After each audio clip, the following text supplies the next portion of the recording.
Welcome to Conversations with the Candidates, a production of iBerkshires.com and Northern Berkshire Community Television. My name is Tammy Daniels, and with me today is John Comerford of Palmer, who is running for Governor's Council in the 8th District as a Republican candidate. John, welcome to the show. Thank you for having me. I appreciate it. Yeah. Any opportunity to get out to reach the voters, I'm very happy to do it. Well, it's unusual because I said at the last conversation that I did was with Tara Jacobs, who is, of course, running as the Democratic nominee. And I said it was the first time I had ever interviewed anyone running for Governor's Council. So now you are my second candidate that I have ever interviewed for Governor's Council. And I think it's really great that we're finally starting to learn more about this position.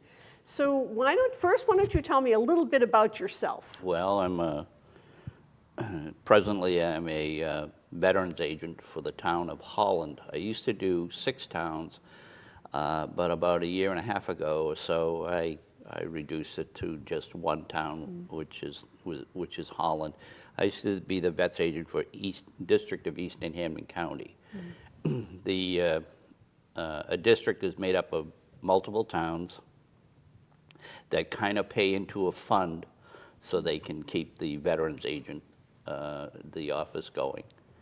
And I did that for about 12 or 13 years. About a year ago or so, as I said, it was time to let some of it go. I helped a lot of people in the 12, 13 years I was doing it.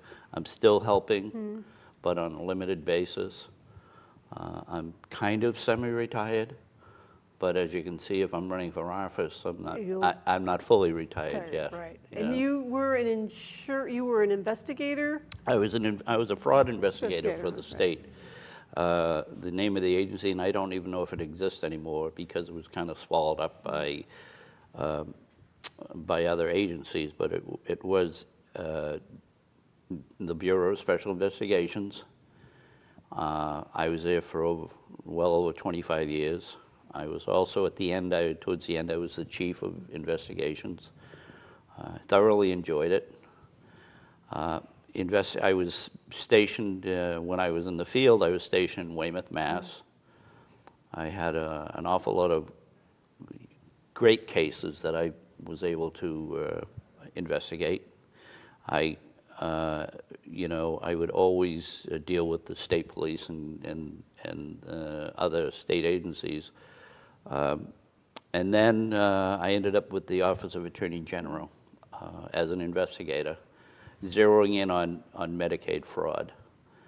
The Attorney General at the time was Scott Harshbarger.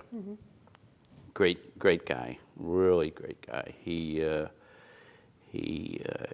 actually called me and said, "Would you come and talk to me?" And I went and talked to him, and that's when I ended up going with the Attorney General. So you've got some background. Oh, I have state agencies. Well, yeah, I have a lot of background. Yeah. I have an awful lot of background with the court system, because once you investigate a case, the next step is to bring it to prosecution. So what you would do with that case, once you had it all together, you would bring it to the office, to the district attorneys, a local DA. Some went directly to as an investigator in the field, some went directly to the Office of Attorney General. And they would determine if they were going to prosecute, or they would tell you to bring it back to the local district attorney. I had many cases go to trial. I had many cases go into admission. People would say, "Yeah, I did it. I'm sorry. What can we do?" I had one case. Woman had 7 identities, and wow. Yeah, she was very cunning, and I found out not only did she have 7 identities, she was getting 7 welfare checks. She was also employed under her real name, and after about a year or so, I tracked her down and found out where she was. Where she was working, oh my God. And I knocked on her door, and she almost fell on the floor because She had no idea, because I had talked to her, and she denied everything. And she actually said to me, she doesn't go shopping anymore. This is a long time ago. She doesn't go shopping anymore. And I said, why is that? She said, because I steal. She said, I'll see a ham in the freezer chest and I'll steal it. She said, I let my daughter go shopping now because she's a kleptomaniac on top of everything else, you know. Wow. But bringing that case forward, it went to the Office of Attorney General. They said bring it back to the district attorney, which was in Quincy, Mass. I'm sorry, Hingham, Mass. Brought it to the DA. She ended up owing $180,000. The judge said to her, what town do you live in? And she lived in an upscale community in the South Shore. And the judge told her to take a mortgage out in your house to pay that money. And 25 days later, her attorney and she came in with a check to cover the entire amount. The judge said to her, and it was a woman judge, she was really strict. She said, you're lucky I don't put you in jail for a minimum of 3 years. They put her on probation for like 10 years. But it was a really interesting case. My theory was, if your name came across my desk, I'm going to get you at some point. I'm gonna find you, and I'm going to prosecute. Wow. I had about a 95% conviction rate, so I was very proud of that, you know. And I was also, for a time, safety officer at Westboro State Hospital, which put me in charge of campus police, including the chief. And I thoroughly enjoyed that. And then I went from that into private, into the private sector. So, and just to say, you know, you said you're sort of semi-retired, you're coming back a little bit. So why are you running for governor's council? Well, that's a good question, and I'm kind of glad you segued into that. About 2 years ago, I read in the Boston papers, I read all the papers I can get my hands on. I read of this judge in Newton District Court who was in session, her court was in session, and she had an individual that was before her, and I don't know what his alleged crime was. And the court officer went up and kind of whispered to the judge that immigration is outside the door, out in the hallway waiting for this man. And she said to him, to this court officer, show him out the back way. Well, the minute she said that, she violated her oath of office.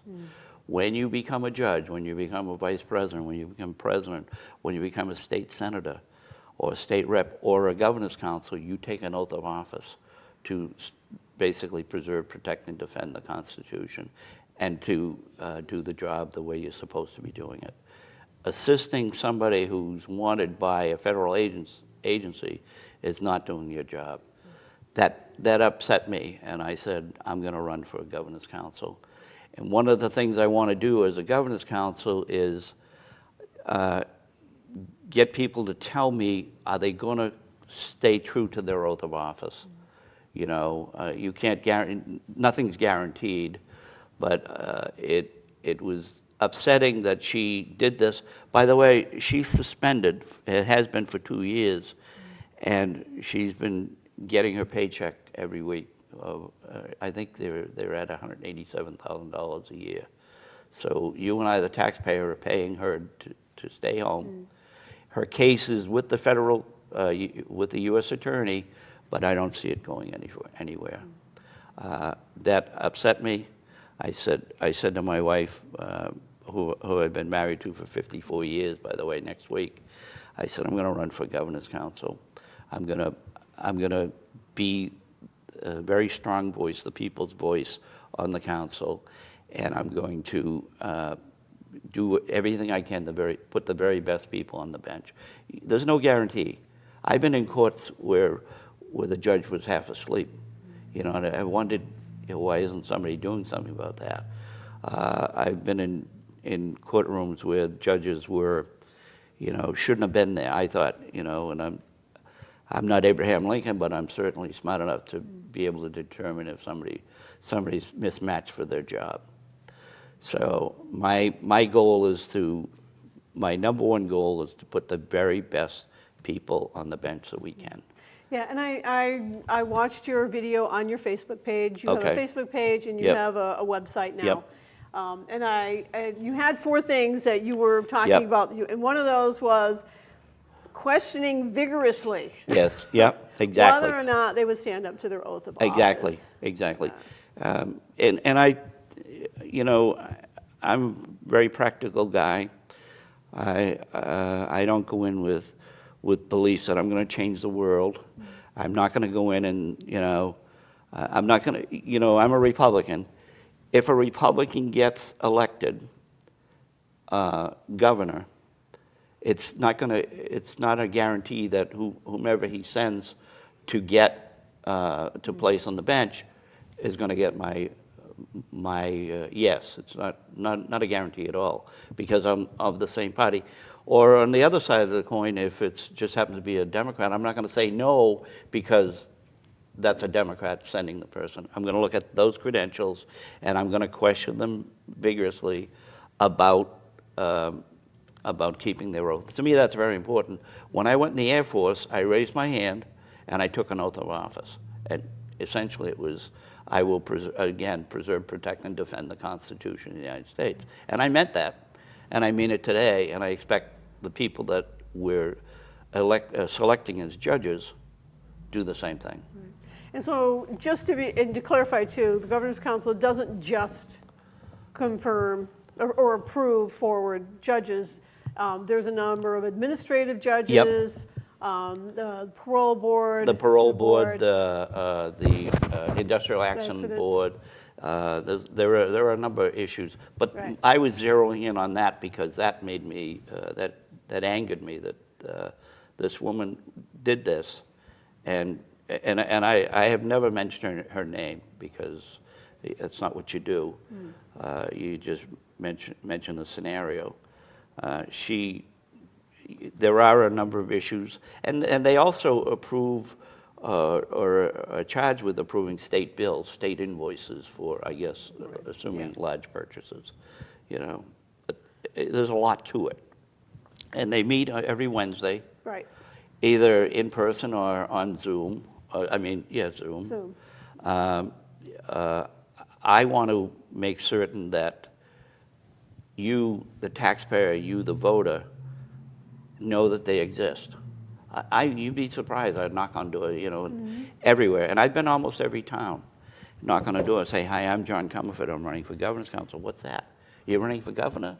"No, I'm running for Governor's Council." "What is that?" You have to school people on exactly what it was. And it started in 1700. It's a colonial. Exactly. Era. Yeah. And I can only imagine, believe that when it first began, the governor of the first governor of the Commonwealth said, "Look, I'm going to need help, getting people, because we're going to have to create a judiciary, and I'm going to need help." And he probably appointed the first 5 or 6 people.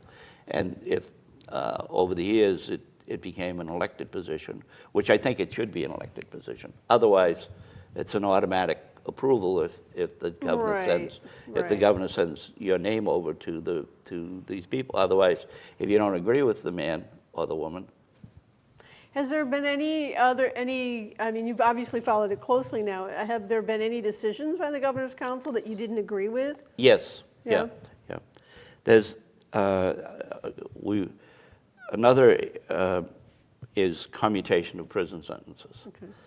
And not long ago, the governor sent 2 names of people who were found guilty of murder and commuted their sentence.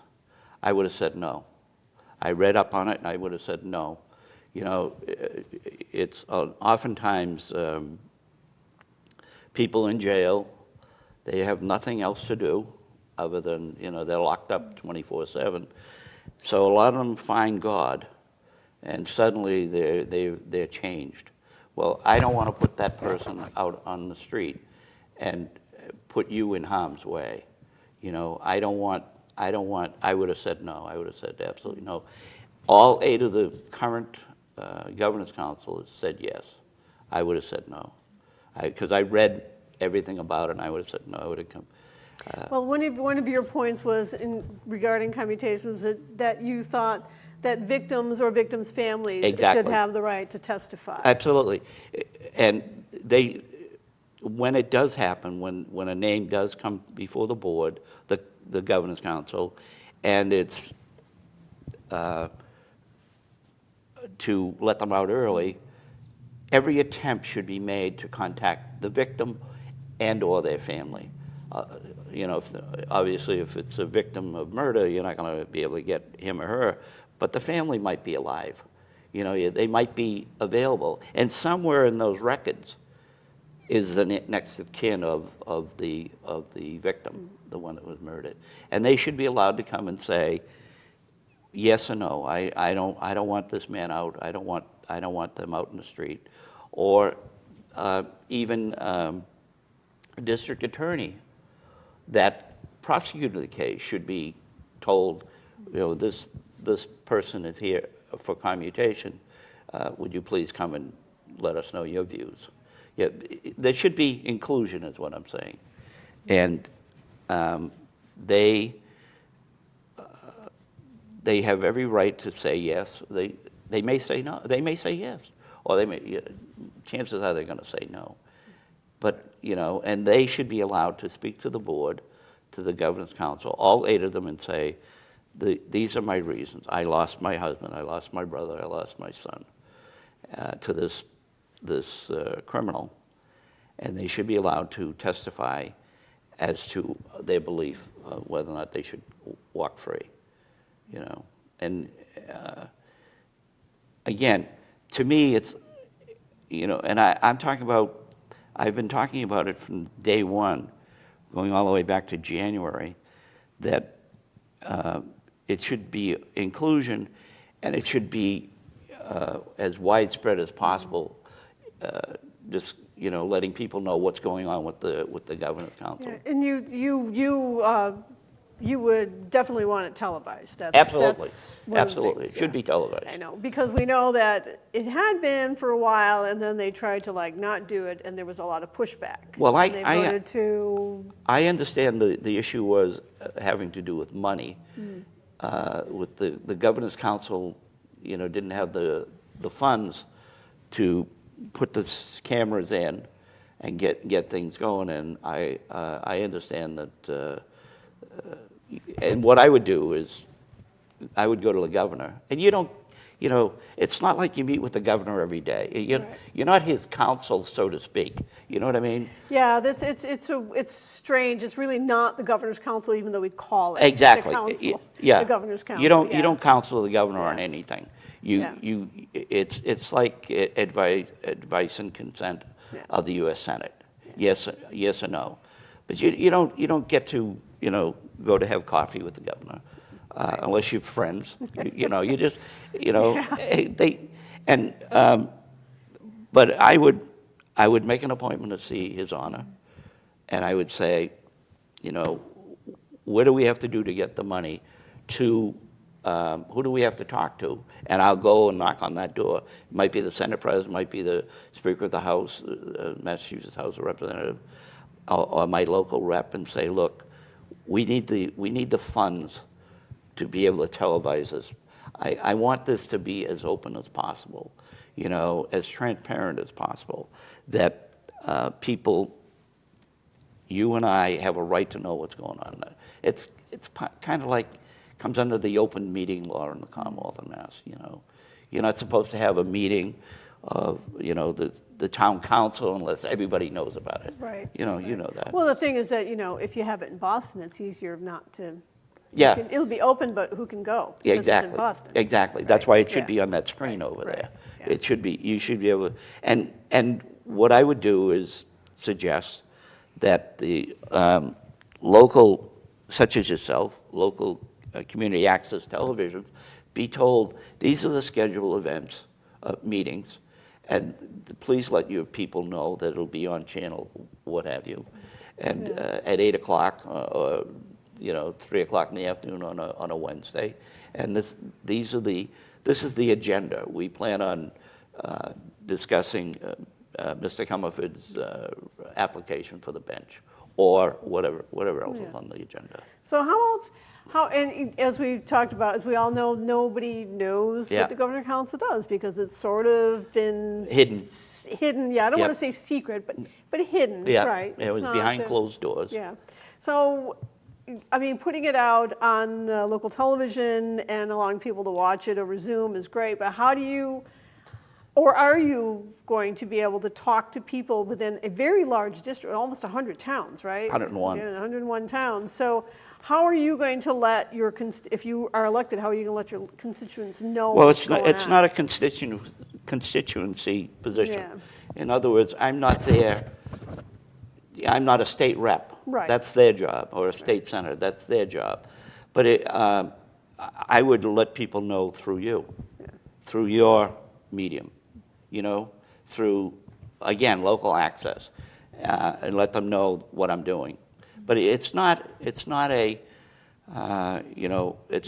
you go to the State House and you want to talk to your state rep, you knock on the door. Right. That's not the situation at all. It's not a constituency type position. And nor should it be. It's you're elected, and I'm here. I'm elected, and I'm put here to determine whether people should be, because otherwise you have, for one nomination you'll have 50 people telling you yes, no, yes, no. At some point you have to. So what you're saying is that people are going to elect you, and they're electing you because they want you to use your good sense. My common sense, to, as my dad would say. Yeah. Use common sense. Yeah, exactly. Okay. And again, it's not like a town councilor, city councilor. You go in and you say, look, the stoplight on Main and South Street isn't working, and he can pick up the phone. It's not that type of position. And again, it shouldn't be. You've elected me. We don't get to talk to the president every day and say, Mr. President, you shouldn't have done that. Or, Mr. President, will you please do this? You don't get to, he's there, we put him there, or him or her, and you trust that they're going to do the best job they can, And it's a 2-year position. And if you don't like what somebody's doing in 2 years, vote for somebody else. That's why I'm kind of opposed to term limitations, because we already have it. It's called the voting booth. When you go in, you see the name Fred Smith, and you think Fred's doing a good job, you vote for him. If you don't think he's doing a good job, vote for Tom Jones. You already have that. We don't need it. The only reason that the president is 4 years, or 2 terms, is because of George Washington. He said, that's enough. He walked away and said, that's enough. I've been here enough time to give somebody else a chance. But, if you like what I'm doing and I run in 2 years, please vote for me. If you don't, be my guest. Vote for somebody else. And I'm also going to bring up the fact that you, too, are not a lawyer. You're not an attorney. Not an attorney. There's people who, it seems to be, not everyone, obviously, but sort of traditionally, there have been mostly attorneys on this. But you don't need to be an attorney. You don't need to be an attorney. There's no age, which, it's like the President of the United States, you have to be 35 to run for president. Right. You don't need that. You don't need to be an attorney. It comes down, as you said earlier, is common sense, and I've been in many positions where I had to hire people, and that's what you're doing. You're hiring this person to be a judge, or a court officer, or not a court officer, a probation officer. You're hiring them, so you're going to get in front of your resume and you say, well, gee, that's great, but you don't need to be a lawyer to be able to read. You don't need to be a lawyer to make a determination whether you think this person is suited to the bench, So speaking of that, beyond because you did talk about improving vetting. Do you think, you said improve vetting. Do you think that the vetting is not done well enough, or No, or it could be done, or how could it be done better? Well, when I said that, Yeah. it had to do with being upset about this judge. Okay, somebody should have said along the line, you know, whether it's the judicial nominating committee that submits names, somebody should have said that. Somebody along the line should have said, you're going to take an oath as a judge. You're going to take an oath as an assistant clerk.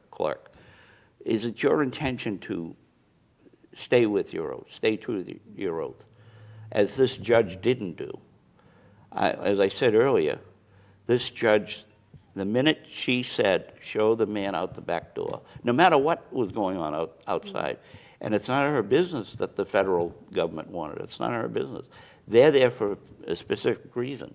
They weren't upsetting her courtroom demeanor or decorum. They were waiting outside. They were kind enough to wait outside for the individual. But for them to, somewhere along the line, somewhere there should be a passage, you know, and they're all attorneys that are nominated. Would you take an oath of office? And that's what I'll ask. You're going to take an oath of office for this, should you be appointed. Do you intend to stay true to your oath?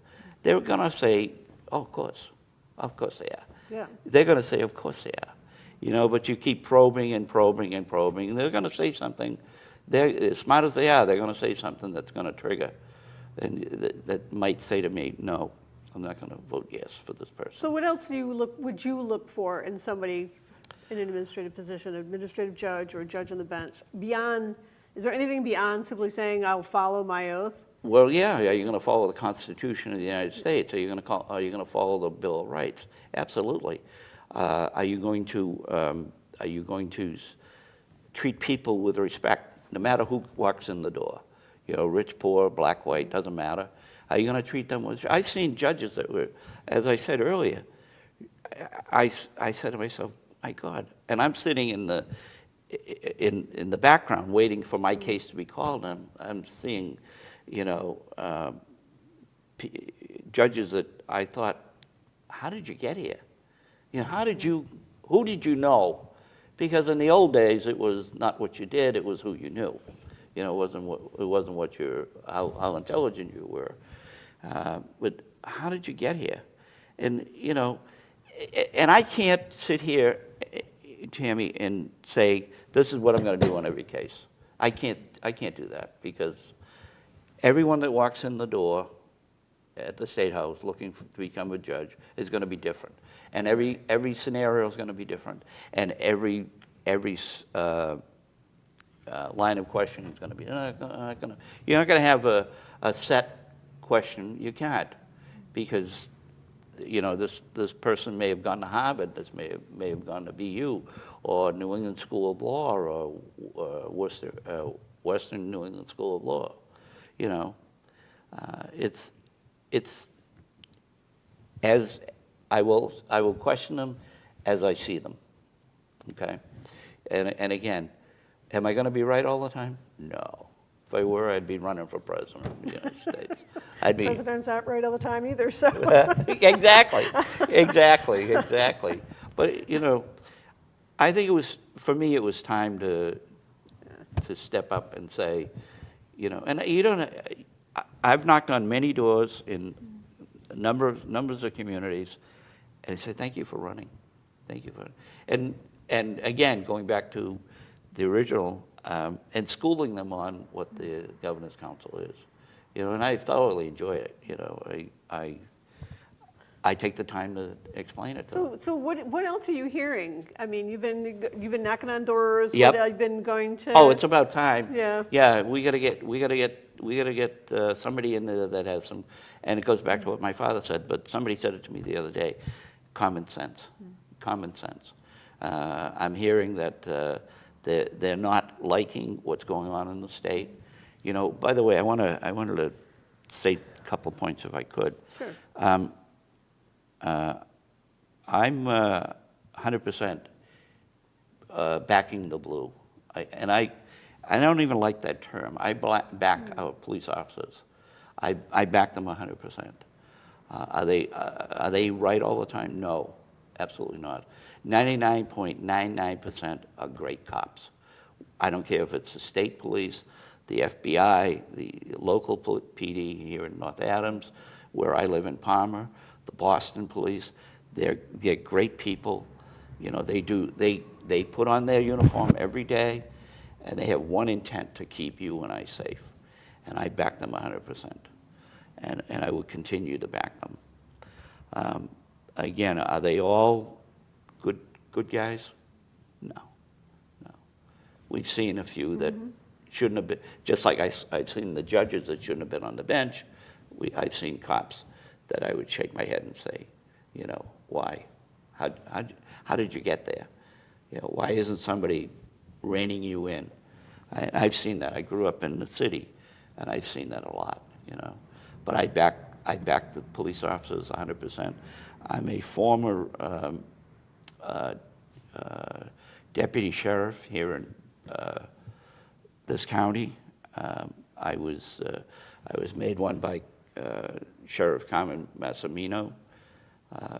Good guy, did a good job, built a new jail. He went in. I guess he was in Pittsfield. He was a local, he was city councilor, and the previous sheriff had passed away, and the governor made him the sheriff, and he took it and ran with it, and he did a fine job.